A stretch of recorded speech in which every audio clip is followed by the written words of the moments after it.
പരിശുദ്ധനായ ദൈവമേ, സ്വർഗ്ഗപിതാവേ, കഴിഞ്ഞ അനേക വർഷങ്ങൾക്ക് ശേഷം അവിടുന്ന് അടിയങ്ങളുടെ പ്രാർത്ഥനയ്ക്ക് പ്രതിഫലമായി ഈ പനക്കൽ സ്റ്റോപ്പിൽ ഇങ്ങനെ ഒരു ആലയത്തിൽ ഞങ്ങൾക്ക് വന്നൊരുമിച്ചിരുന്ന് പ്രാർത്ഥിക്കുവാൻ സ്വർഗം കൃപ നൽകിയതിനായി സ്തോത്രം. കർത്താവായ യേശുക്രിസ്തുവിൻ്റെ നാമത്തിൽ ഇന്ന് കടന്നു വന്നിരിക്കുന്ന ദൈവദാസന്മാരെയും എല്ലാ സഹോദരന്മാരെയും ദൂരത്തും ചാരത്തുമായി ഈ പ്രാർത്ഥന ഉദ്ഘാടനത്തിനായി കടന്നു വന്നിരിക്കുന്ന, ഈ ദേശത്തുള്ള ഉപജീവന മാർഗത്തിനായി കടന്നു വന്നിരിക്കുന്ന ഓരോരുത്തരെയും തിരുക്കരങ്ങളിൽ ഞങ്ങൾ പ്രാർത്ഥിക്കും. ദൈവമേ, ദൈവത്തിൻ്റെ വലിയ ഒരു ഉദ്ദേശമാണ് ഈ പനക്കൽ സ്റ്റോപ്പിൽ ഇന്ന് നടക്കുവാനിടയായത്. കർത്താവിൻ്റെ വരവ് ഇത്രയും താമസമായിരിക്കുന്നെങ്കിലും ലോക സംഭവങ്ങളെല്ലാം വിളിച്ചു പറയുന്നു. യേശു ക്രിസ്തുവിൻ്റെ രണ്ടാം വരവ് എത്രയും ആസന്നമായിരിക്കുകയാണ്. ഒരു മനുഷ്യൻ പോലും ഈ ഭൂമിയിൽ നശിച്ചു പോകാതെ എല്ലാവരും നിത്യജീവൻ പ്രാപിക്കണമെന്നാണ് പിതാവായ ദൈവത്തിൻ്റെ ഇഷ്ടം. ആ ഇഷ്ടത്തിന് വേണ്ടി ഈ ദേശത്ത് ഇങ്ങനെ ഒരു പ്രാർത്ഥനക്കായ ഒരു ആലയം തുറന്നു തന്നത് ഈ ദേശത്തോടുള്ള ദൈവത്തിൻ്റെ മഹാസ്നേഹമാണ്. ഞങ്ങളത് പൂർണ്ണമായി വിശ്വസിക്കുന്നു. ഇന്ന് പകൽക്കാലം ഈ 11 മണി കഴിഞ്ഞ സമയത്ത് ഇതിൻ്റെ ഈ കെട്ടിടത്തിൻ്റെ വാതിലുകൾ തുറക്കുകയാണ്. ഞങ്ങൾ പ്രാർത്ഥനയ്ക്കായി അകത്തേക്ക് കടന്നു വരികയാണ്. പിതാവായ ദൈവത്തിൻ്റെ വലിയ അനുഗ്രഹം ഇവിടെ ഞങ്ങൾക്കുണ്ടെന്ന് വിശ്വസിക്കുന്നു. ഇന്ന് ആദ്യം മുതൽ അന്ത്യം വരെയും കർത്താവിൻ്റെ വരവ് വരെയും പരിശുദ്ധാത്മാവിൻ്റെ കൂട്ടായ്മ ഉണ്ടായിരിക്കണമെന്ന് ഞങ്ങൾ അപേക്ഷിക്കുന്നില്ല. സമ്പൂർണ്ണമായി സമർപ്പിക്കുന്നു. പ്രാർത്ഥന കർത്താവ് യേശു ക്രിസ്തുവിന്റെ നാമത്തിൽ കേൾക്കണം. നല്ല സ്വർഗ്ഗീയ പിതാവേ, ആമേൻ. സന്തോഷത്തോടെ കരമീർക്കുന്ന കർത്താവിന് മാത്രം കൊടുക്കാം. നല്ല കർത്താവെ, നല്ല സമയത്തിനായി സ്തോത്രം ചെയ്യുന്നു. അങ്ങയുടെ ദാസന്റെ ഉള്ളത്തിൽ ദൈവത്തിന്റെ ആത്മാവ് പ്രകാശിപ്പിച്ചതിന് പ്രകാരം ഈ പനക്കൽ സ്റ്റോപ്പിൽ സത്യത്തിലും ആത്മാവിലും ദൈവത്തെ ആരാധിക്കുന്ന ഒരു ആരാധനാലയം ആമേൻ തുടങ്ങുവാൻ കർത്താവ് സഹായിച്ചു. ഞങ്ങൾ ഇന്ന് പകൽക്കാലം ഈ അടഞ്ഞു കിടക്കുന്ന വാതിൽ കർത്താവിനെ ആരാധിക്കുന്ന ആരാധനാലയമായി മാറേണ്ടതിന് പിതാവിൻ്റെയും പുത്രൻ്റെയും പരിശുദ്ധാത്മാവിൻ്റെയും നാമത്തിൽ ഞങ്ങൾ തുറന്ന് ഇതിനകത്ത് പ്രവേശിക്കുന്നു. ഞങ്ങൾ മാത്രമല്ല, ഞങ്ങളോടുകൂടെ മഹത്വത്തിൻ്റെ രാജാവും പ്രവേശിക്കുന്നത് ഓർത്ത് നന്ദിയോടെ സ്തോത്രം ചെയ്യുന്നു. പിതാവിൻ്റെയും പുത്രൻ്റെയും പരിശുദ്ധാത്മാവിൻ്റെയും നാമത്തിൽ ഈ ആലയത്തെ ഞങ്ങൾ തുറന്ന് അകത്തേക്ക് പ്രവേശിക്കുന്നു. കർത്താവ് ഞങ്ങളോട് കൂടെ വരുന്നത് കൊണ്ട് സ്തോത്രം. കർത്താവിൻ്റെ നാമത്തിൽ തന്നെ ആമേൻ. അനുഗ്രഹത്തിൻ അധിപതിയേ ആനന്ദ കൃപാ പേരും നദിയേ ആമേൻ. അനുഗ്രഹത്തിൻ അധിപതിയേ ആനന്ദ കൃപാ പേരും നദിയേ അനുദിനം നീൻ പാദം ഗതിയേ അടിയാനു നിൻ കൃപമേ.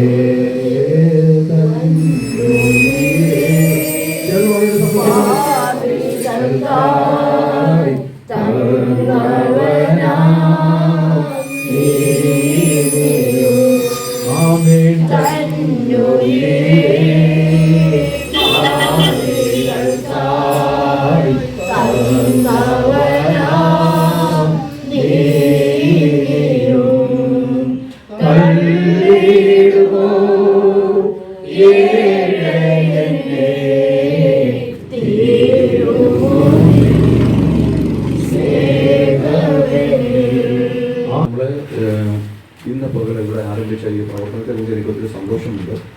കാരണം ഈ സ്ഥലത്ത് ഒരു പുതിയ പ്രവർത്തനം നടക്കുന്നത് ഇപ്പോൾ നമ്മളിവിടെ കടന്നു വന്നിരിക്കുന്ന എല്ലാവരും രക്ഷിക്കപ്പെട്ട ദൈവമക്കളാണ് അല്ലേ? എല്ലാവരും കർത്താവിനെ ആത്മാവിൽ സത്യത്തിൽ ആരാധിക്കുന്നവരാണ് കടന്നു. പക്ഷേ നമ്മളെക്കുറിച്ചല്ല, നമ്മൾ ഇതിനകത്തൊരു പങ്ക് ആകുകയാണ്.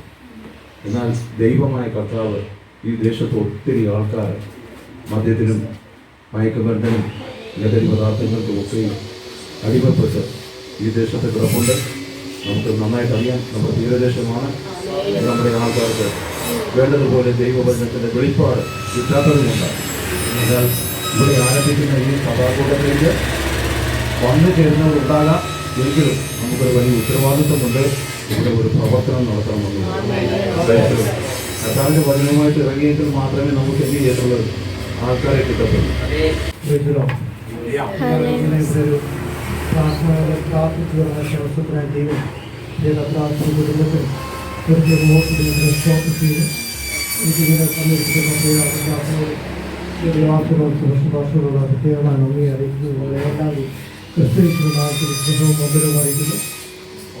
സമയപരിമിതി നമുക്കറിയാം. അതുകൊണ്ട് ഞാൻ ഒരു ഇൻവെസ്റ്റ്മെൻറ്റ് ഒന്നും പോകുന്നില്ല. പെട്ടെന്ന് ഒരു വാക്യം ഒറ്റ വാക്യം മാത്രമേ വായിക്കുന്നുള്ളൂ. വായിച്ച് പെട്ടെന്നല്ല ഇരിക്കാൻ കഥാസ്ഥലത്തുണ്ട്. യോശുവ പുസ്തകം 6-ാം അധ്യായം 20-ാം വാക്യം.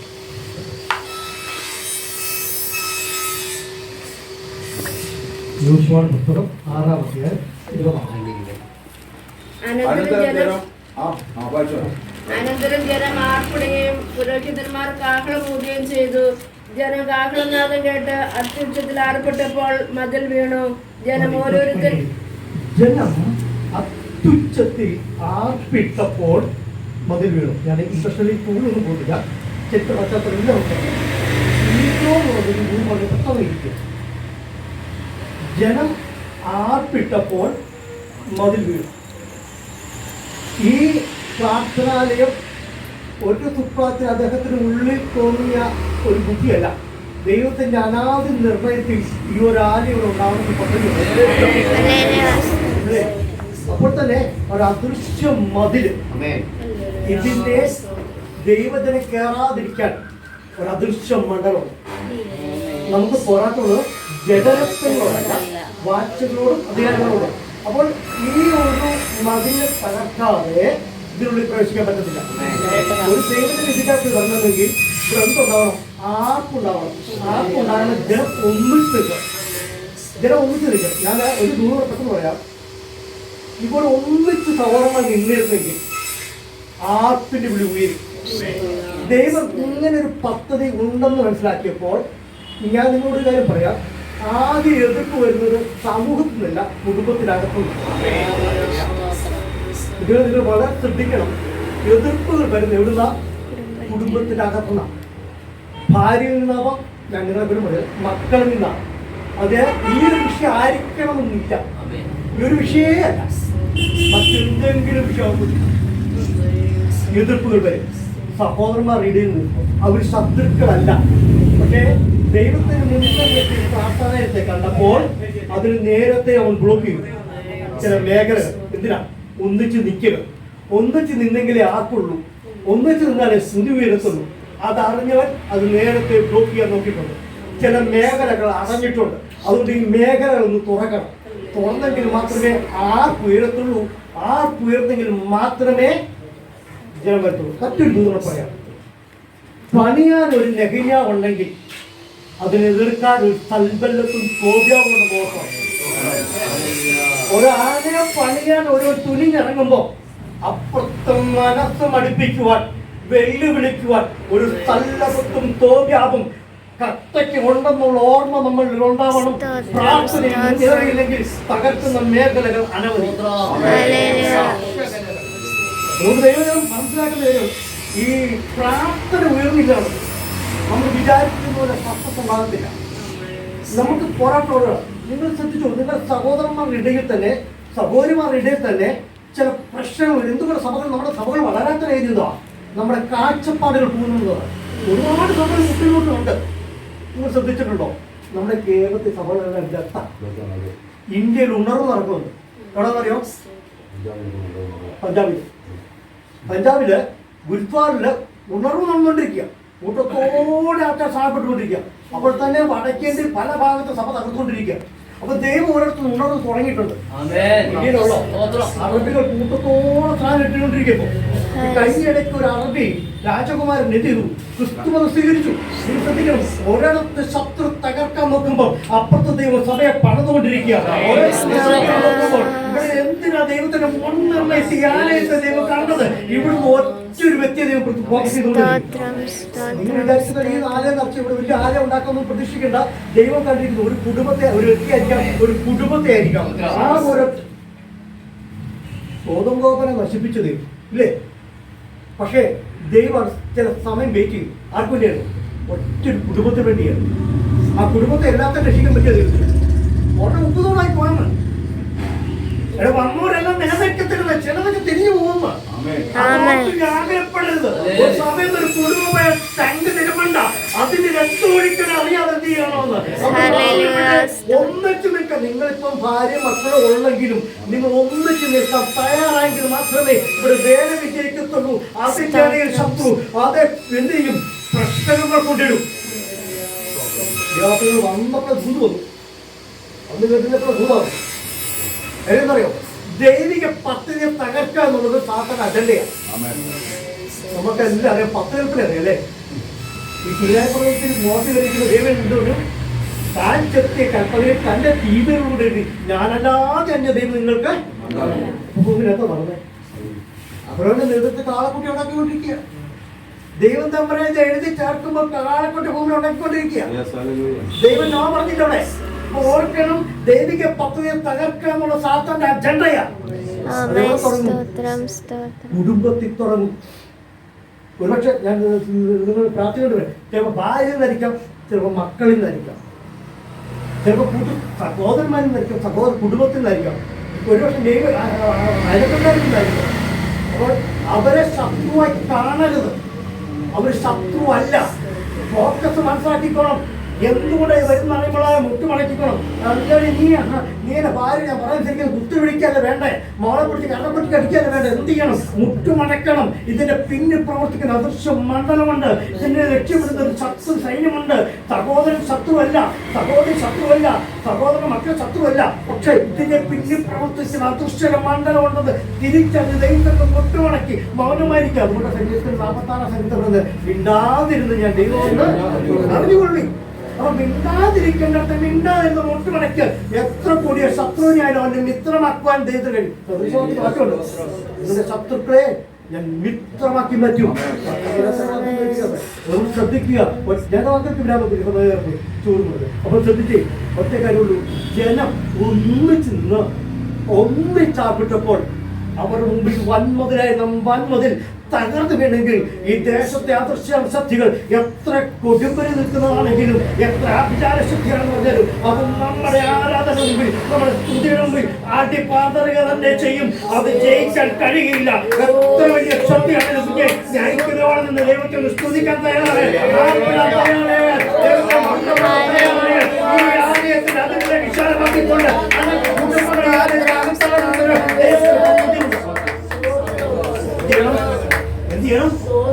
IPC കാരനെന്നുള്ള ചിന്ത മാറ്റണം, AG കാരനെന്നുള്ള ചിന്ത മാറ്റണം, ചർച്ചക്കൂടെ എന്നുള്ള ചിന്ത മാറ്റണം. ഇതൊക്കെ എന്ത് ചെയ്യണം?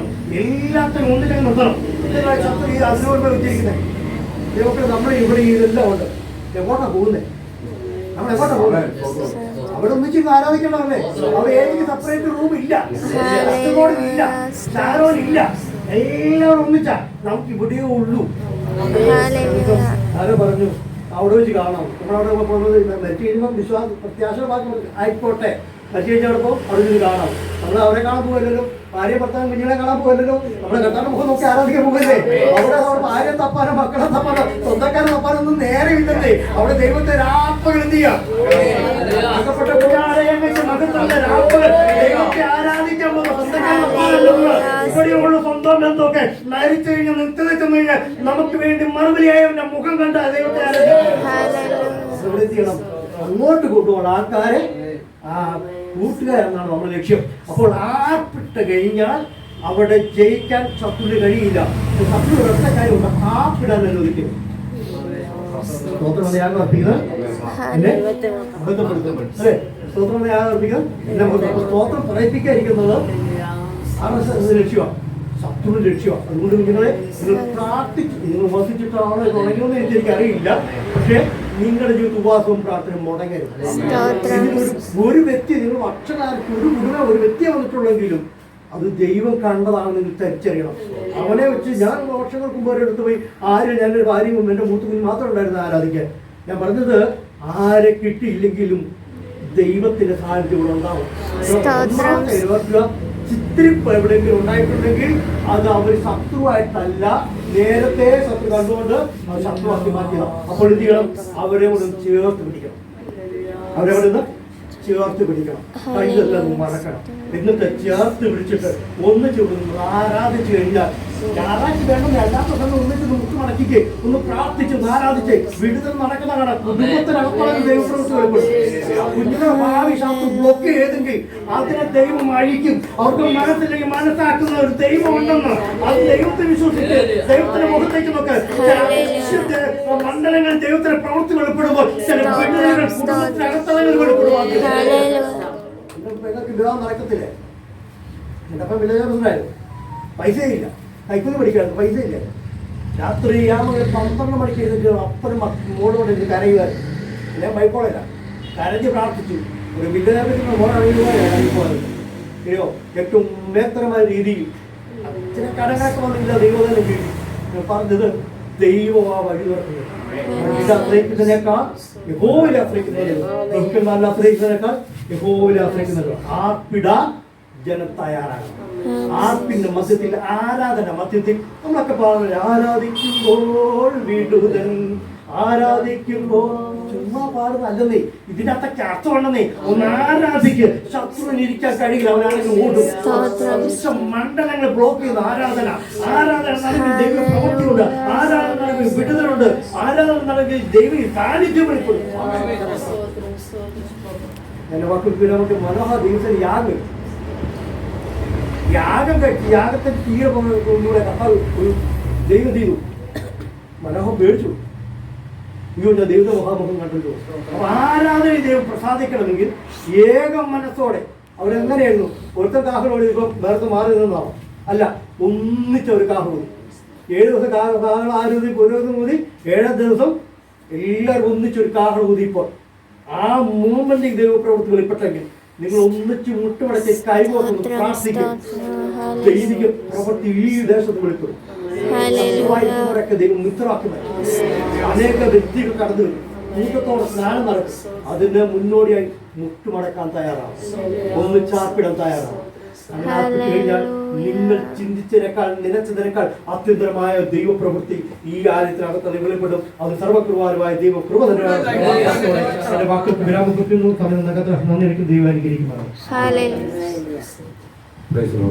നിങ്ങൾ 3 പേരുടെ നിങ്ങൾ 4 പേരുടെയും കയ്യിലാണ് ഈ ദേശത്തുള്ള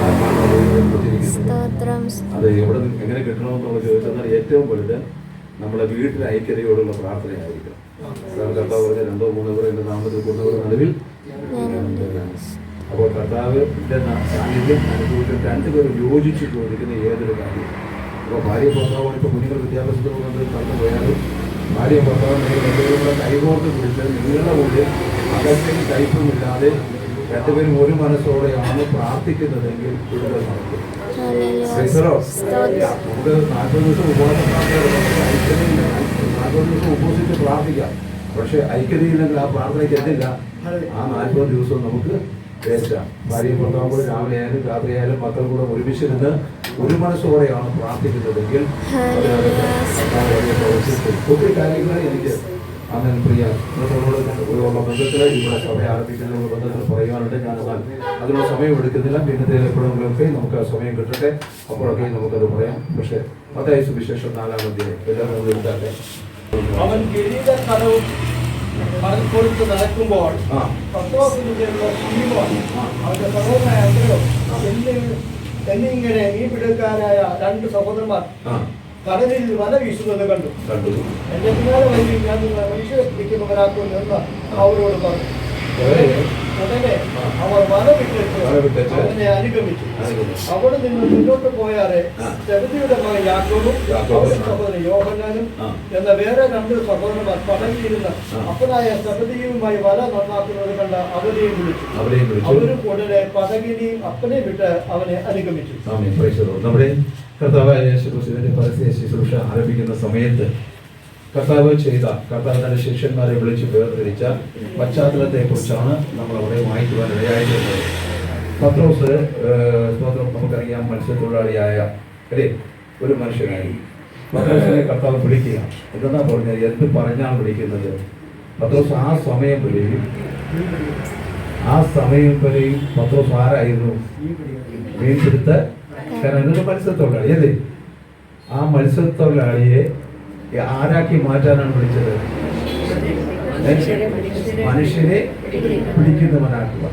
ഇവിടെ ആ വാക്കിനകത്ത് അല്ലെങ്കിൽ കർത്താവിന്റെ ആ വിളിയുടെ അകത്ത് നമ്മൾ പത്രോസിനെ നോക്കുമ്പോഴത്തേക്ക് പത്രോസിന് അവിടെ യാതൊരു വേണ്ട സ്ഥാനമാനങ്ങൾ നമ്മൾ കാണുന്നില്ല. ഒരു മത്സ്യത്തൊഴിലാളി സാധാരണമായിട്ട്.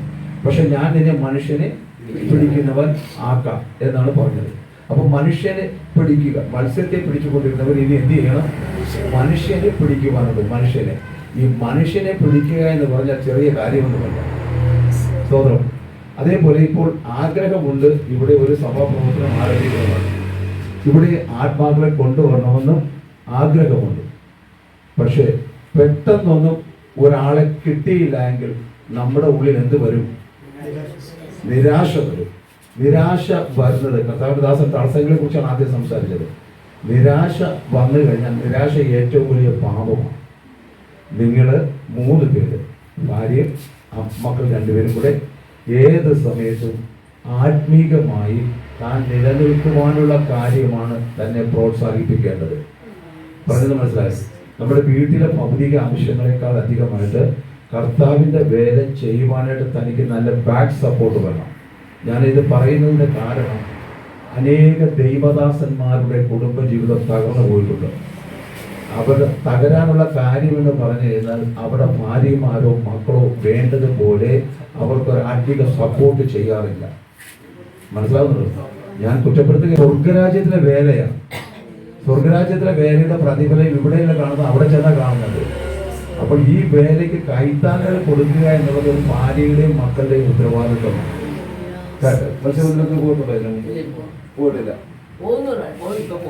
അല്ല, പോയിട്ടുണ്ടല്ലോ. അപ്പോൾ ആ തൊഴിൽ ചെയ്തുകൊണ്ടിരുന്ന ഒരു വ്യക്തിയാണ്. അതിന്റെ പാരമ്പര്യം കിടപ്പുണ്ട്. അപ്പോൾ അതിനകത്തു നിന്നാണ് കർത്താവ് മനുഷ്യനെ പിടിക്കുവാനായിട്ട് വേർതിരിക്കുന്നത്. ഇനി വിളിച്ച വിളി വാസ്തവമായും ശരിയാണെങ്കിൽ കർത്താവ് വിളിച്ചിട്ടാണ് ഞാൻ ഈ വേലയ്ക്ക് ഇറങ്ങുന്നതെന്ന് കർത്താവിന്റെ ദാസന് ബോധ്യപ്പെട്ടാണ് ഇറങ്ങിയിരിക്കുന്നതെങ്കിൽ ആത്മാക്കളെ തരാൻ ദൈവം വിശ്വസ്തനാണ്. വിളിച്ചവന്റെ ഉത്തരവാദിത്തമാണ് എന്ത്? താൻ ചെയ്യുന്ന വേലയ്ക്ക് പ്രതിഫലം, കൂലി കൊടുക്കുക എന്നുള്ളത്. ഒരിക്കലും നമ്മുടെ കർത്താവ് കൂലി കൊടുക്കാത്തവനല്ല. പ്രതിഫലമാണ് അവന്റെ പക്കലിരിക്കുന്നത്. അവന്റെ കയ്യിൽ കൂലിയുണ്ട്. പ്രവാചക പുസ്തകത്തിൽ നമ്മൾ വായിക്കും, പ്രവാചക പുസ്തകത്തിൽ. അപ്പോൾ കൂലി അവന്റെ കയ്യിലിരിക്കാൻ എടുത്ത് ഏത് നേരവും താൻ ചെയ്യുന്ന വേലക്കുള്ള പ്രതിഫലം കൊടുക്കുവാൻ കർത്താവ് ശക്തനാണ്. മഹാപരിശുദ്ധനായ ദൈവമേ,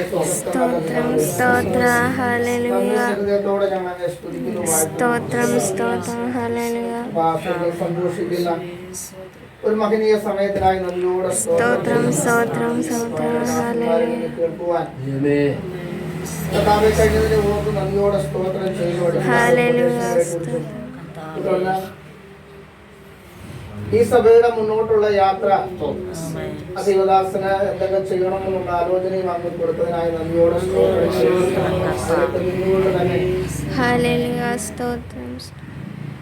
ഭൂമിയിലായിരുന്നപ്പോൾ ഇപ്രകാരം പറയുന്നു: രാജ്യത്തിന്റെ ഈ സുവിശേഷം സകല ജാതികൾക്ക് സാക്ഷ്യമായി ഭൂലോകത്തിലേക്കും പ്രസംഗിക്കപ്പെട്ടു.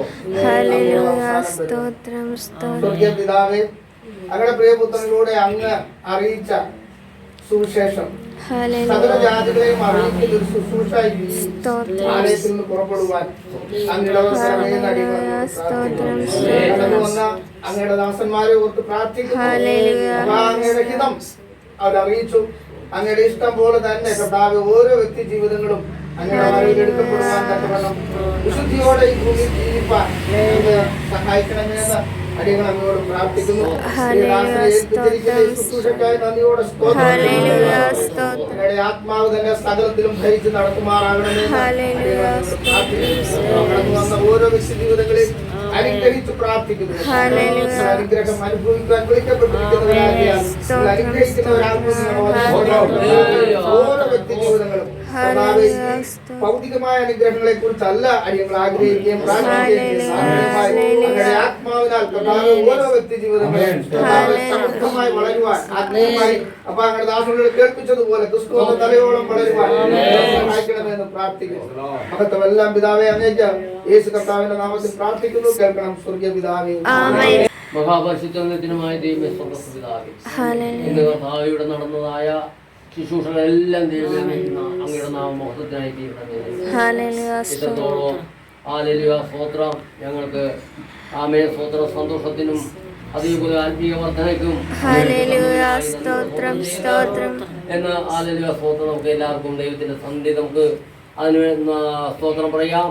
ഹല്ലേലൂയ സ്തോത്രം. പിതാവായ ദൈവത്തിന്റെ സ്നേഹവും പുത്രനായ യേശുക്രിസ്തുവിന്റെ കൃപയും പരിശുദ്ധാത്മാവിന്റെ കൂട്ടായ്മയിൽ നിന്ന് എപ്പോഴും എന്നേക്കും ഉണ്ടാകട്ടെ എന്ന് പറഞ്ഞുകൊണ്ട് നമുക്ക് എല്ലാവർക്കും സ്തോത്രം പറയാം.